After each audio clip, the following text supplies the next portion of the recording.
Labadiena, čia Kauno dienos studija ir šiandien kalbame apie mokytojų streiką.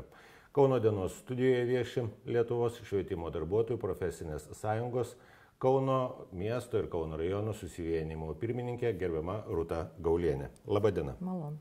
Gerbiama Rūta, iš žygio atėjote, praktiškai atžygiavote tiesiai į studiją, tai pradėkime nuo to žygio, kur ėjote, kaip ėjote ir kaip sekėsi eiti ir kodėl einate, o nevažiuojate. Pirmiausia, tai ėjau tai ne visą trasą, nes klaipėdiečiai pradėjo savo žygį iš Klaipėdos.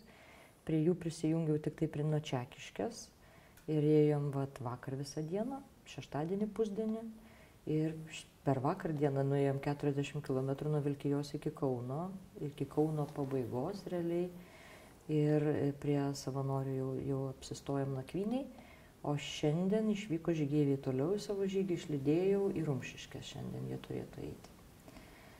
Kodėl einam? Tai klausimas turbūt tas, čia frazuota sparnuotoji frazė mūsų, nes niekaip ministrai ir valdžios atstovai iki mūsų neteina.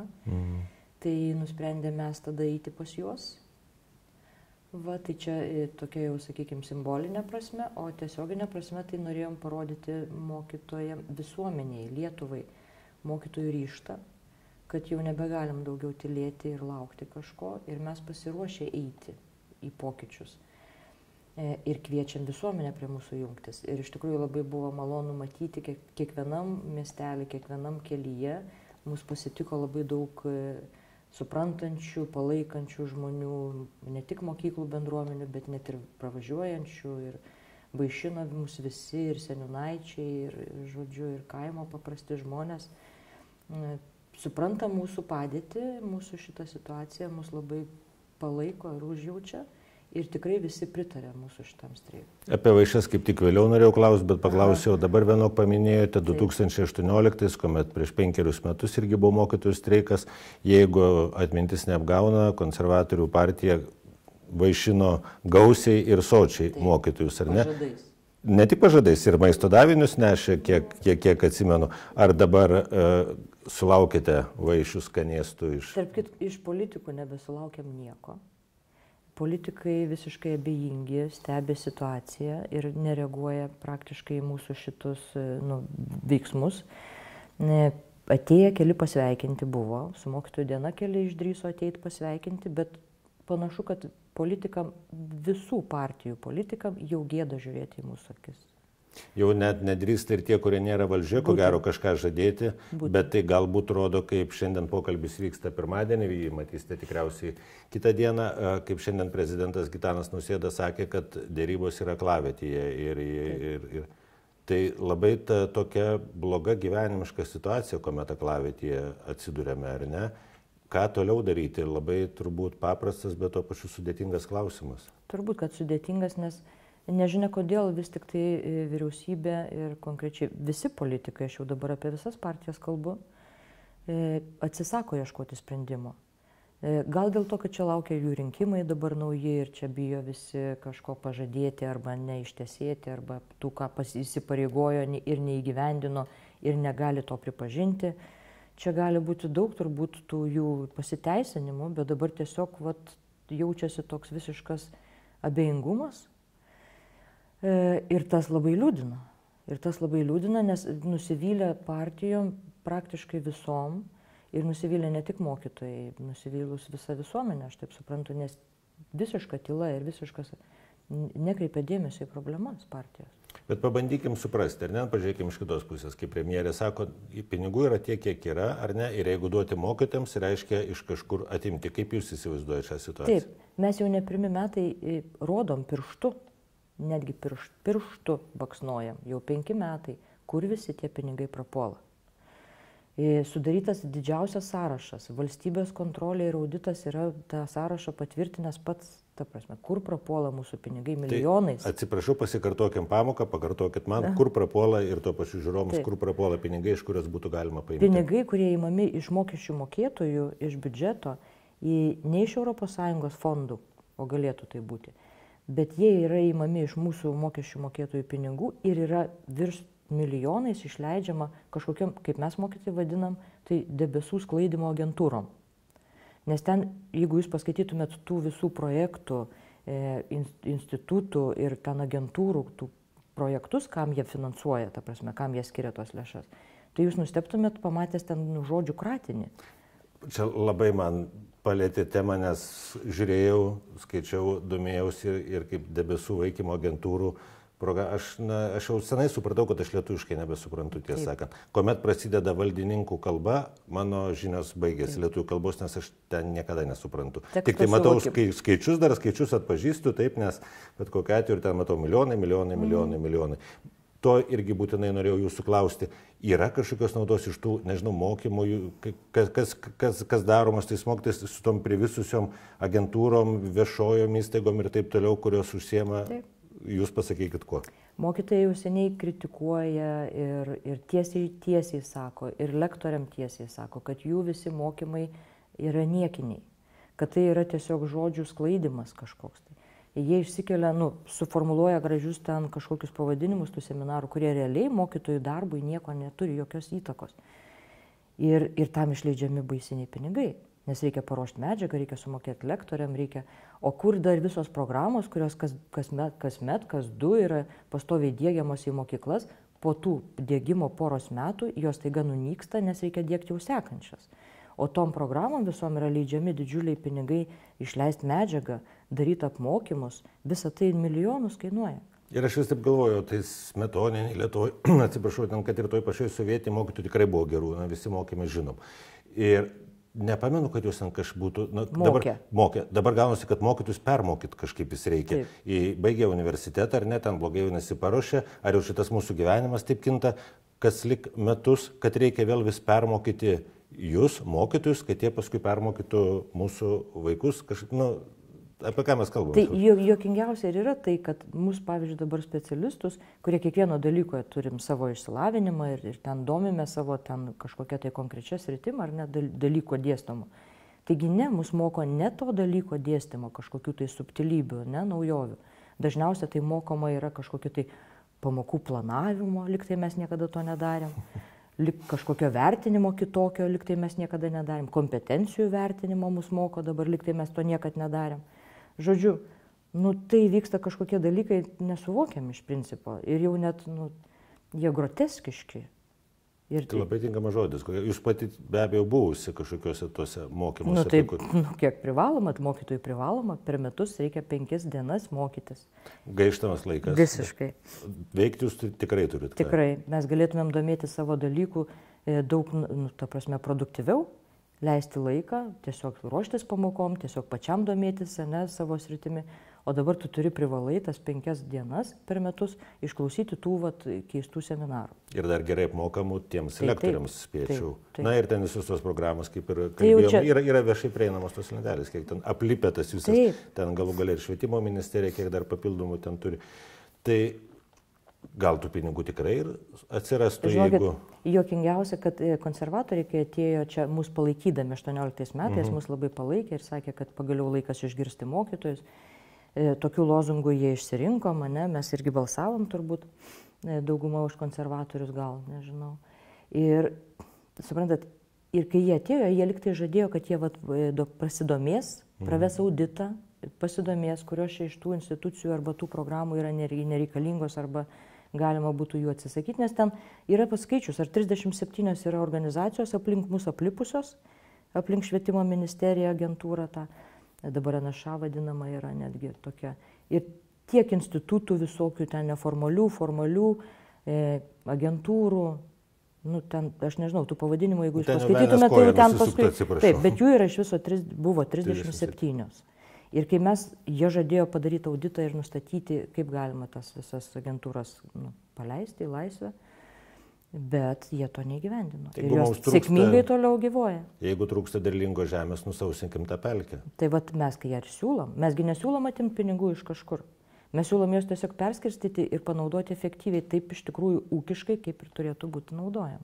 Grįžtant prie streiko, ar jūsų neliūdina, nestebina tas faktas, kad 4 iš 5 profsąjungų jau pasitraukė, galima sakyti, iš streiko, liko tik viena profesinė sąjunga ir kodėl taip vyksta, nėra vienybės, galbūt, nežinau, man iš šalies sunku vertinti. Pirmiausia, tai jos niekad ir nebuvo streike ir jos net nesiruošė streikuoti nei 18 metais, nei šiais. Ir iš pradžio aš galvoju, kad jos turi daug narių ir ten jie didesnį palaikymą Lietuvos turi ir galbūt jie tikrai ten kitaip kažkaip susitarė su ta vyriausybė. Bet dabar paskutiniu metu mane pasiekė informacija ir aš jau daugiau suprantu, kad tai yra, kaip pasakyti, butaforinės tos profsąjungos, kad jos jos dar laikomos ir egzistuoja tam, kad jos galėtų pasirašinėti taip su ministerija patogius dokumentus, kaip parodyti, kad tai atstovauja mokytojų valią. Bet iš tiesų jie neturi mokytojų palaikymo. Aš teisingai suprantu, kad tiesiog viešumai būtų galima paskelbti, kad štai 4 iš 5, skaičius iškart įspūdingas ir gaunasi, kad viena jūsų atstovaujama profesinė sąjunga, vienintelė tokia tarsi nedrausminga, kažko nepatenkinta, kiti viskas sako. Kitiem viskas tvarko, jie susitarė. Bet pasirodo, jie neturi net mokytojų palaikymo. Net jų pačių organizacijoje mokytojai labai kritiškai nusiteikia jų vadovo atžvilgiu. Kalbant apie mokytojų palaikymą ir konkrečiai apie Kauno miestą ir Kauno rajoną, nedaug mokytojų streikuoja tiesiogiai, ar ne? Kiek maždaug ir kodėl? Streikuoja tai nedaug, iš tikrųjų palaikančių buvo daugiau, streikuoja nedaug. Situacija čia turbūt yra, galima būtų pažiūrėti iš įvairių pusių. Tai pirmiausia, Kaunas iš principo nėra aktyvus visuomeniniai matyti kažkokioje tai veikloje ir erdvėje. Visi daugiau žiūri savęs, gal tas Kauno toks bruožas yra. Kita vertus, pas mus Kaune nebuvo labai daug mokyklų, kurios priklausytų būtent šitai profesiniai sąjungai. Ir už tai pas mus dabar tik tai nuo 18 metų įsikūrė pirmosios būtent šitos profesinės sąjungos mokyklos, organizacijos ir po truputį mes kaupiam dabar savo tos narius. Tai galbūt šitos pagrindinės priežastys. Ir žinoma, yra didelis spaudimas iš valdžios ir žodžiu, iš administracijos, savivaldybės, iš vadovų, didžiulis spaudimas, kad Kaune tų profesinių organizacijų ir nebūtų. Kuo pasireiškia tas spaudimas? Kiek mes girdim, mes nežinom, ta prasme, kaip kitose mokyklose, tiesiog nematėm, negalim teikti arba įrodyti, neturim įrodymų. Na tai kalbėkim nepatvirtintais. Taip, nepatvirtintais duomenimis, iš tikrųjų visi vadovai vengia, bijo profesinių organizacijų ir tiesiog po vieną žmogų, kaip pasakyti, bando įteikti arba įtikinėti, kad profesinės sąjungos pas jį nebus, negali būti pas jį organizacijų. Tiesiog bijo, aš įsivaizduoju, kad jie kažkodėl bijo profesinių organizacijų. Tai vardan ramaus gyvenimo? Turbūt, kad nekeltų nepatogių klausimų, kad būtų paprasta valdyti savo darbuotojus, kad, ta prasme, kad nebūtų streikų, nerimo jokio, kad nejaustų vadovai. Kaunas akademinis miestas, kaip žinome, ar ne, yra ir aukštosios mokyklos. Ar nepasigendate, o galbūt aš nežinau apie palaikymą iš aukštųjų mokyklų, kadangi čia studijoje ir Ainis Lašas, ir Rytis Krušinskas, gerbiami mokslo žmonės, kalbėjo irgi apie atlyginimus skurdžius, kuriuos gauna ir aukštųjų mokyklų dėstytojai. Ir man kažkaip galvoju, taip siejasi, kad tarsi iš jų irgi palaikymas galėtų galbūt būti mokytojams, nes profesija tai ta pati pedagogo. Bet aš taip suprantu, kad pas mūsų universitetuose profesinių sąjungų taip pat nėra įsteigta. Ir nežinau, kaip to žmonės paraginti ir paskatinti burtis. Nežinau, ar neatsiranda organizacijos tose mokymo įstaigose, ar ne, 1, 2, 3 žmonių aktyvesnių, kurie pradėtų apie tai kalbėti ir burti aplink save. Ar ten iš tiesų vadovai taip griežtai nuteikia, kad pas jį nebus tokių dalykų. Nežinau ties tikrosios priežasties, nors tikrai galiu garantuoti, kad beveik visose mokymosi įstaigose mokymo žmonės yra nepatenkinti savo padėtimi ir jie žino, ką reikėtų keisti. Jie žino, kaip reikėtų pakeisti situaciją, kad mums būtų lengviau, kad kažkas pajudėtų iš šito mirties taško. Tai bet kokiu atveju švietimo sistemos darbuotojai yra vieni šviesiausių Lietuvos žmonių.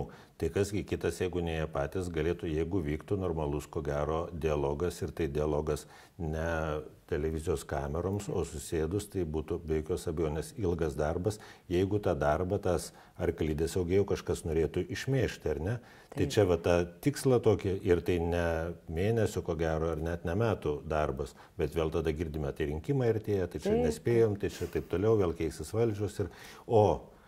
O dėja, tas pasakymas mokytojo profesija prestižinė iki 2025, dabar jau kaip patyčia vos ne kad skamba esamoje situacijoje. Taip, mokytojai praktiškai iš karto, kai tik taip buvo iškelta šita idėja, iš karto labai garsiai juokėmės, nes supratom, kad tai bus neįgyvendinama, nes valdžia niekada nesijėmė jokių, ta prasme, žingsnių konkrečių, kad to tikslo pasiekti. Nu, iš tikrųjų, jokių. Išskyrus tai, kad sukūrė programą Renkuosi mokyti, išskyrus tai, bet ir tai nevalstybinė, tarp kitko, ir nefinansuojama iš valstybės, kiek aš suprantu, biudžeto. Tai yra, lėšos yra rėmėjų, yra aukojamos. Išskyrus tai, kad stipendijas paskyrė studentam, kad jie stotų į pedagoginės studijas, tačiau jie nenumatė arba jiem neįdomu, kad tie studentai pasiėmė tas stipendijas, net nesiruošė toliau dirbti mokykloje. Žodžiu, jie ėmėsi tokių, kaip pasakyti, viešųjų tų ryšių, kažkokių komunikacinių tų priemonių, triukų, taip. Ir tuo pačiu visiškai nesprendė tų susidariusių problemų, kurios tikrai mokytojus varo jau nevilti. Ir jeigu mes pradėtume kalbėti apie švietimo sistemą, ugdymo programas, tai čia mes nueitume dar ir labai, ko gero, gilų mišką, nes ir pats kaip turintis vaikų ir ne iš pasakojimų tolimų žinau apie situaciją. Ir dukra kaip tik 11-okė, kur 11-okai iš vis dabar jau čia reforminė karta. Užuojauta reiškia visi, kas tik bent kiek tą situaciją žino ir taip galvoja, o kodėl taip 30 metų? Vis reformuoja ir vis nepabaigia. Mano auklėtiniai taip pat 11-okai šiemet, tai vaikam teko viskas, kas įmanoma. Ir suprantate, įdomu tai, kad jie įsivaizduoja, kad šitas reformas dabar vykdydami, jie taip atnaujins mokyklą ir taip pritrauks galbūt ir taip pagerins mokytojų padėtį. Bet iš tiesų jie padarė dabar visiškai atvirkštinį veiksmą, nes dabar mokytojas yra apkrautas taip stipriai, kad jau, dabar mes jau nebegalim tylėti daug. Nes tai tos atnaujintos programos, kuriuom nepasiruošia visiškai. Nei finansiškai nepasiruošia, nei medžiaga. Praktiškai mokytojai dabar įvaryti plikiai į dilgėlių lauką yra. Ir šiuo atveju, ko gero, galima sakyti, kad ne tik finansinė situacija, tą mėgstamą lietuvių kalbos žodį pasakysiu, davedė. Kaip negalima sakyti, ar ne, privedė prie to, kad trūko kantrybė. Taip. Nes bendra situacija turime, ne tik finansinį, bet ir darbinis, profesinis krūvis. Galų galia, aš manau, kiekvienas mąstantis žmogus siunta, kuomet mato absurdiškus mokymus, apie kuriuos jūs kalbėjote, nereikalingus ir nereikalingą didelių milžiniškų lėšų švaistimą, kurie būtų, tos lėšos galėtų būti panaudotos pagal tiesioginę paskirtį. Taip. Mes iš tikrųjų mokytojai sunerime daug anksčiau, čia ne tik šiemet, žinokit, šitas kaupėsi nuo 18 metų streiko, kuomet reikalavimus mes jau tada buvom suformulavę, ką reikėtų daryti, kad pasikeistų situacija. Visus tos reikalavimus, 20 mes ten turim surašę, buvo jie visi įteikti vyriausybei, buvo per streiką jie visi paskelbti ir keitėsi valdžia, mes konservatoriam įteikėm tos pačius savo reikalavimus, ar ne? Ir jie, žinokite, kaip guli, taip guli, jiem niekam neįdomu. O realiai tie mūsų reikalavimai tai yra tas veiksmų planas. Kaip padaryti, kad situacija pasikeistų. Jie nekreipia į mūsų dėmesio. Į mūsų pasiūlymus, mokytojų bendruomenės pasiūlymus nekreipia jokio dėmesio. Jie geriau samdosi kažkokius konsultantus arba važiuoja, išsiunčia savo ministerijos atstovus į užsienį pasidairyti jų švietimo sistemose. Ten kažkokią idėją vieną pasigavę parveža čia pas mus ir bando ją staiga įdiegti, kad ir su to įtraukiuoju ugdymu. Dabar jie nusprendė, kad visoje Europoje traukusis ugdymas, vaikai su specialiais poreikiais yra mokykloje ugdomi, bet jie nepasižiūrėjo, kad, pavyzdžiui, tie specialieji poreikiai yra ugdomi toj pačioje mokykloje, tačiau atskirose patalpose, su jais dirba daug specialistų. Prie vieno vaiko jie dirba po 4-5 specialistus. Pas mus tuo tarpu jie dabar įtraukia vaikus su poreikiais ir vidutiniais ir dideliais spec poreikiais į klasę, kur yra 30 vaikų, įdedami tie vaikai ir mokytojas vienas be jokių pagalbininkų turi dirbti ir su tais, ir su šitais vaikais. Jie daro žalą ir tiem vaikam. Jau aš jau nekalbu apie mokytojo krūvį ir darbą. Ir žinot, aš atsiprašau, jūs pertraukiu, bet tai yra, kiekvienam sveiko proto žmogui suvokiama, kaip tai yra žalinga, kaip tai yra neteisinga. Būtent. Bet ir vėl grįžtam prie to, kad tai sugalvoja kažkokie žmonės, konsultantai, kurie kažkur buvo kažką sugalvoja. Nuvažiavo, pažiūrėjo, kaip gražu. Bet tam finansavimo neskiria jokio. Jie neatsprendė pačios problemos, kad dabar naikinam visus tuos specialiuosius namus ir dabar iškeliam vaikus. Sunaikino, o čia nieko nedavė, specialistų nėra. Jų tiesiog nėra. Priemonių mokytojai neturi, tų specialiųjų. Tai aš nežinau, kaip jie supranta tą problemos sprendimą. Ir tie jauni žmonės, kurie galbūt svarstytų apie mokytojo profesiją, dabar matydami šitą situaciją, tai turbūt kaip velnias nuo kryžiaus bėga nuo savo minčių, kad čia jau reikia būti visiškai savo pašaukimo, altruistų, pašaukimo fanatų, kad sakyti, aš vis tiek būsiu mokytoju dabartinėje situacijoje. Tai dėl to mes ir iš tikrųjų didžiausias skaudulys ir yra tas, kad mes matom, kaip mūsų karta, vyresnė karta, aš save dar sakyčiau, vidutinės kartos esu atstovė, bet mokyklose tokių net kaip aš jau yra nedaug. Didžioji dalis mokytojų mūsų yra jau į pensijinį amžių. Jaunimo ateina pas mus labai mažai į mokyklas. Tai mes esam visiškai dabar tokioj, sakau, kelių metų bėgyje mokyklos patirs tiesioginė prasme bankrotą. Nes nėra mokytojų. Išeis į pensiją dabar didžioji karta žmonių ir mes, viskas. Aš nežinau, kas mokys mūsų vaikus. Ir šitoj liūdnoj situacijai, grįžtant prie šių dienų įvykių, kaip jūsų nuomonė toliau rutuliuosis įvykiai, nors prognozuoti, suprantu, neįmanoma, ko gero, bet gal daugiau tuomet kalbėkime apie jūsų mokytojų, streikuojančių mokytojų nusiteikimą. Kaip bus toliau? Mes labai norim, kad viskas būtų gerai. Mes labai norėtumėm, kad mus išgirstų Seimo nariai, visų partijų. Ypač tie, kurie žadėjo didelius proveržius, kaip jie atsižvelgs į mokytojų ten sunkų darbą, kaip jie mūsų tą prestižą dabar staiga pakels. Norėčiau, kad išgirstų prezidentas. Mes rašom atvirus laiškus, mes siunčiam jiems savo ten algalapius parodyti, kad mes negaunam tokių pinigų, kaip jūs mums teigiat, statistika, mūsų teigia. Siūlom visas tas priemonės ir visus žingsnius, kaip visą tai daryti. Ir mes taip nuoširdžiai norim tikėti, kad jie mus girdi. Tai jeigu jie mūsų neišgirs, iš tikrųjų, tai čia mūsų jau desperaciniai veiksmai tokie, ar ne? Tai streikas arba tęsis, arba jisai bus atnaujintas neužilgo, nes tiesiog mokytojai nebegali daugiau tylėti. Ir visiškai jūs suprantu šitoj situacijoj, nors sako, žurnalistai turėtų būti nešališki, bet kai aš matau pavargusi mokytoją, kuris turi eiti pėsčiomis ir bandyti būti išgirstas ir nieks jo nesiklauso ir klausyti tai, ką jūs sakote, ir ne tik jūs, bet daugelis mokytojų, tai yra labai bloga situacija, kuri turi būti išspręsta iš tikrųjų. Ir aš sakau, aš visiškai manau, jūs elgiatės teisingai, nebetylėdami, nes ateina taškas žmogaus situacijų, kai tylėti daugiau nebegalima. Tai stiprybės jums. Ačiū. Palaikymo streikuojantiems. Čia buvo Kauno dienos studija ir pasimatysime kitą kartą.